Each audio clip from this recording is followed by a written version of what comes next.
Magic Leap is legitimately in the news, ladies and gentlemen. And so let's go ahead and get to the news about Magic Leap. I used to be super hyped for this product called Magic Leap, and the hype for this project for Magic Leap in general has kind of dissipated a little bit. It's dissipated a little bit. I cannot lie about it, but there is some big time Magic Leap news today. And so what did we find out today? Dr. Grordbort's. Okay, I don't know if it's going to look anything like this, and that's the exciting thing, because we're going to finally see what exactly does Dr. Grordbort's look like. We're going to find out, ladies and gentlemen, on Tuesday, October 9th. Dr. Grordbort's is available. And Noah, I'm assuming whether or not Magic Leap is giving this to you for free or not, you are going to pay the money if you have to. You're going to get your hands on Dr. Grordbort's. You are going to play Dr. Grordbort's. Yeah, it's true. Noah might be playing this game already, although I'm sure if he is, he's probably under an NDA, probably can't say anything. And see, I just went to Road to VR. This was just a few minutes before today's show started, actually, and I found out that this is launching on the 9th. It's kind of shocking news, really, because the Leap conference is on the 10th.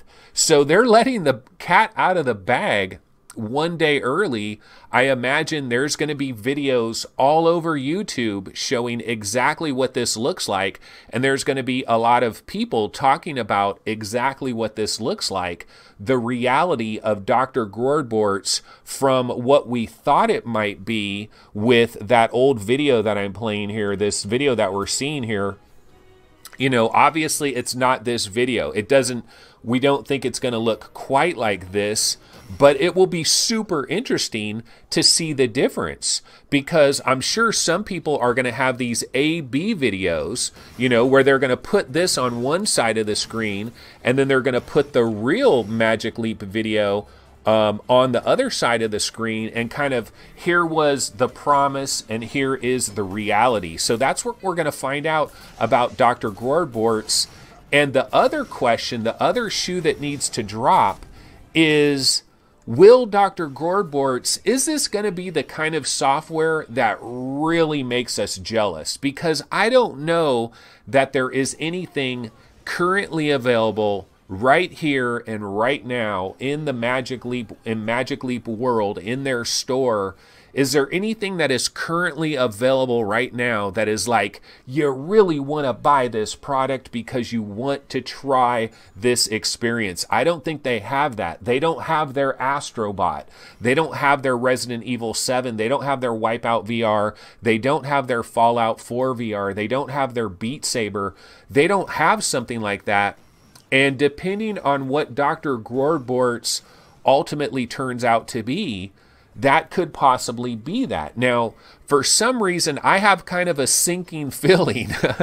Okay, I have a sinking feeling in my stomach that Dr. Grordbort's is going to be more of a demo than an actual game. And it's going to be really short. And it's not good, like, it's going to be something that maybe takes like an hour and then you're done with it. And it's going to be promising. I think it's going to look really good, but I'm extremely worried that this is going to be the briefest of samplers.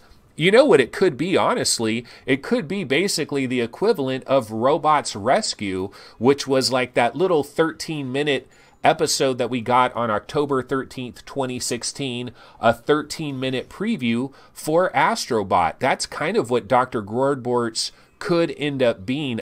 For some reason, I would be really shocked if this is like a 4 or 5 hour experience. Like, I would be super shocked if this is like fully fleshed out. I would love it. That would be awesome. That would be super cool for anybody that has their hands on a Magic Leap 1 headset, but I'm not banking on that whatsoever. I think this is going to be a very short, brief experience that is going to give you a brief taste at what AAA Magic Leap material looks like. So that is kind of interesting. And one of the things I want to talk about is 1943 Berlin Blitz. Okay, so this is free. You can go ahead and pick this up today if you would like for your HTC Vive, for your Oculus Rift. I believe probably Windows mixed reality headsets as well if you have a Samsung Odyssey or whatever it happens to be. This is done by the BBC. It's 1943. Berlin Blitz. You get to experience what it's like to be in a Lancaster bomber during a raid over Berlin in World War II, and it's totally free. Let's go ahead and check out this brief trailer real quick, and then I'll talk about it more.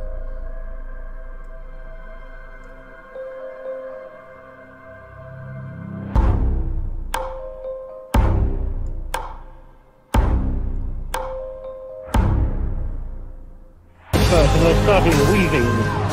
Our pilots put the nose of the lamp down and we're floating away. A furious angle, up comes our starboard wing. It's hidden that blanket for now. Hello, engineer. Skipper here. Yes, will you put the rams on, please? Yeah, so that is available on a lot of platforms there. It was pretty much everybody. I think Gear VR, Oculus Go, Daydream, a ton of platforms have this on there. So you can experience this in a lot of different ways. Now, what was my take on having this experience and how good was it? I mean, first of all, number one, it's free. So, you know, beggars can't be choosers. It is absolutely free. And those of you that have tried, those of you that have done the Apollo VR experience, or if you've done Titanic VR, I believe basically the same team that did both of those experiences also did this experience. Now, this is a free experience, but it is very interesting. I think this is a great way to capture historical moments. If we have actual audio of historical moments, it's actually a really damn good idea to take that real audio and then create a 360-degree VR experience that utilizes that audio to place you in that reality there and kind of experience what is going on.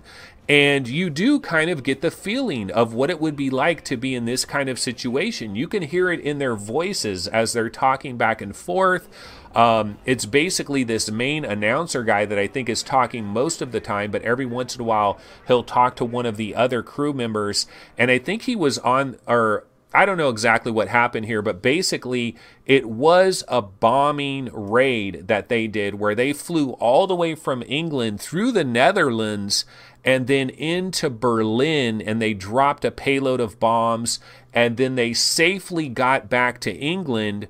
And, you know, this isn't a happy situation any which way you slice it, because sure, they showed some statistics where, like, out of 100,000 airmen in the UK, like half of them lost their lives in World War II. So we're talking an incredible loss of life here. And then these guys are dropping bombs that I'm sure killed plenty of civilians as well as German soldiers and all of that. So it's kind of bad every which way you look at it.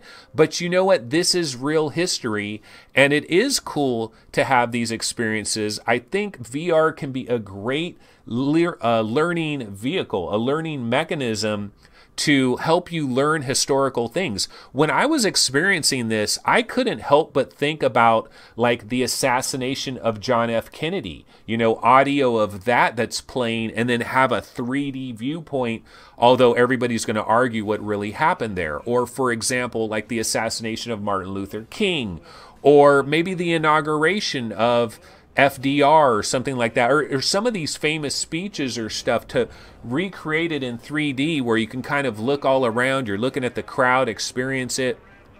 This is something that we could probably do for historical moments even sporting events. Think about the greatest sporting events that happened where you have like an old recording of the sporting event and you can kind of recreate it in 3D. And as it gets as the graphics get better and better and better, this is going to be the way we experience things. Media changes over time. All you have to do is look back at history. Look at all like the black and white photos and all the things that we had where you look at it and you can barely see what's going on here, and it just keeps improving. And as time goes on, we're going to keep improving the way that we examine things that have happened in history, and VR is just the next logical step. VR and AR to explore historical events and things like that.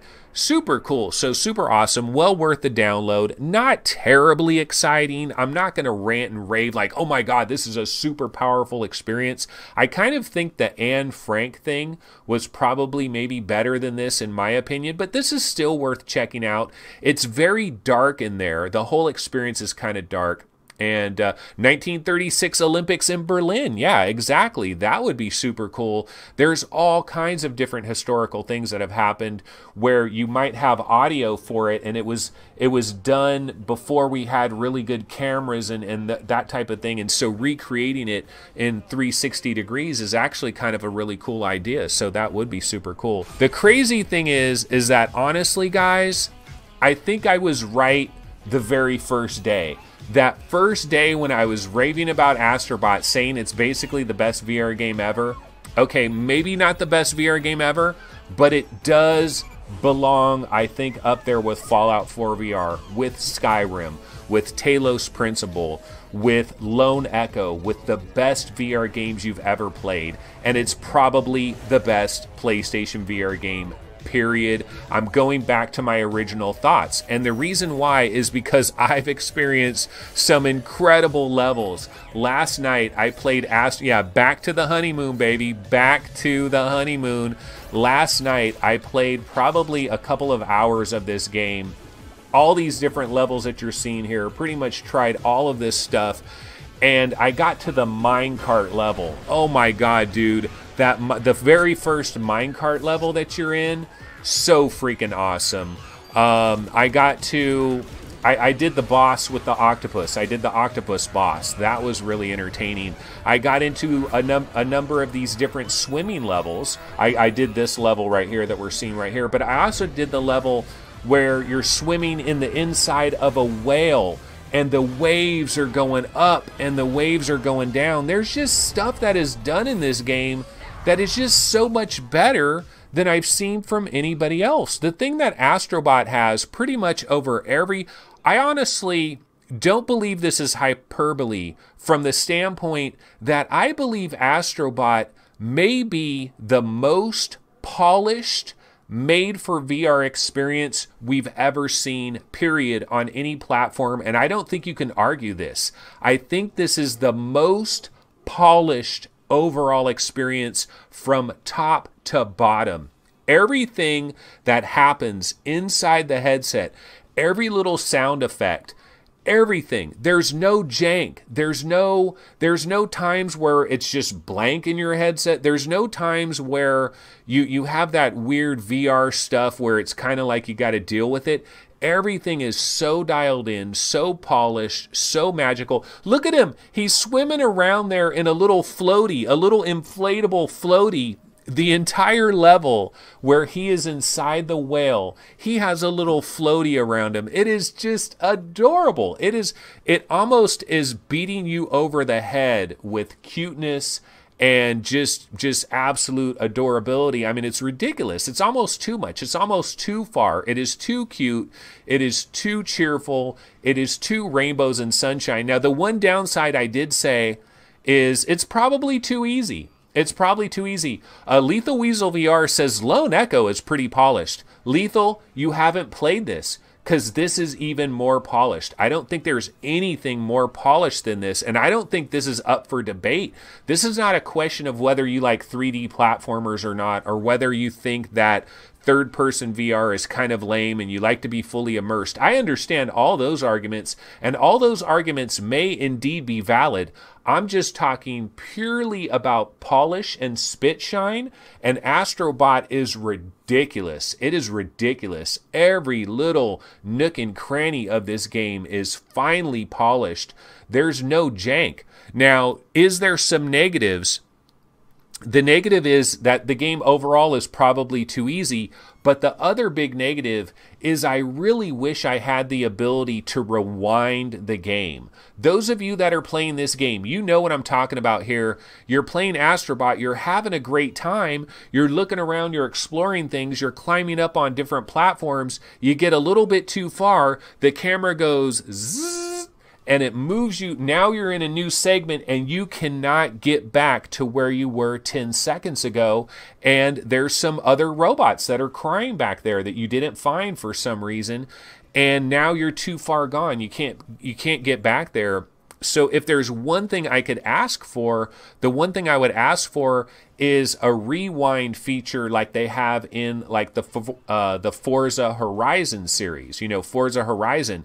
Like if you hit the rewind button, you rewind, you go back. And if you could do this in Astro Bot and get back to the level that you kind of went a little bit too far, that would be super cool. Because the one thing they don't give you in this game is control of the camera. You get no control whatsoever of the camera. You can't zoom in, you can't cycle your view around, and they probably did this for a number of reasons. Part of the reason is sometimes they're giving you a fixed perspective in this game where Astro Bot, the little guy, is kind of far away from you, and you're controlling him like 30 feet away from you, and you have to, and he gets smaller and smaller, and you're climbing up here, and then you're jumping up there, and it's like a fixed perspective, like Resident Evil 2 or something. You know, it goes into this fixed perspective, and you can't alter it. You can't zoom in. You can't get close. I think that was a decision the developers made, because if you're always messing around with the camera, you're going to screw it up probably more often than not.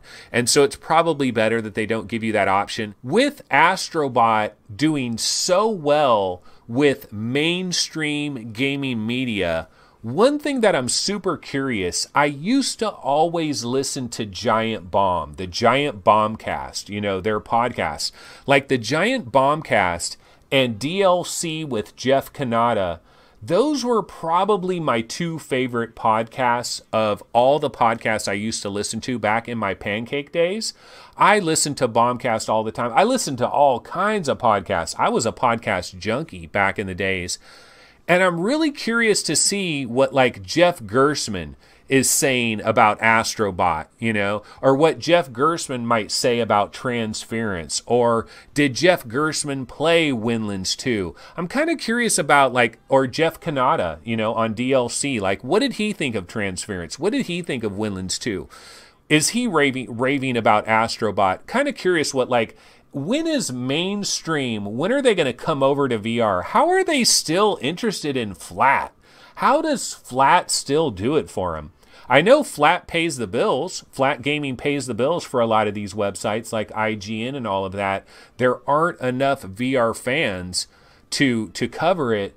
But you would think like people that actually work there, aren't they bored of these pancake games by now? Like they're still actually legitimately entertained by these pancake games. I know they're raving about God of War and Spider-Man and Red Dead Redemption. So I guess maybe they can still survive in pancake world, but it seems quite bizarre to me. But anyway, guys, I'm going to go ahead and bounce out of here. We've been going for roughly 1 hour. It is Friday. It is a fun day. And there's a lot of VR games I want to get into and screw around with. I kind of want to put Twilight Path to bed. You know, it could be another game that I've finished. I'm so close to the end, so I kind of want to put Twilight Path to bed. But this has been the VR Game Rankings YouTube channel. Once again, definitely go ahead and subscribe to our show. Go ahead and like the video. Tickle the like button. Do all those kinds of things. Tell everyone about our show, and we will be back tomorrow on Saturday. But remember, 12 noon. We do it at 12 noon on Saturday, so 1 hour later. But we will be here tomorrow, Saturday at 12 noon, and hopefully it'll be a fun party then as well. So I will see everybody then. Take it easy. Have a good one. Enjoy that PlayStation VR, Phil Yarn. Definitely enjoy it. Tumble VR, Static, Bound. Lots of stuff for you to try, man. Lots of stuff for you to try. All right, man. Take it easy. See you guys then. Later.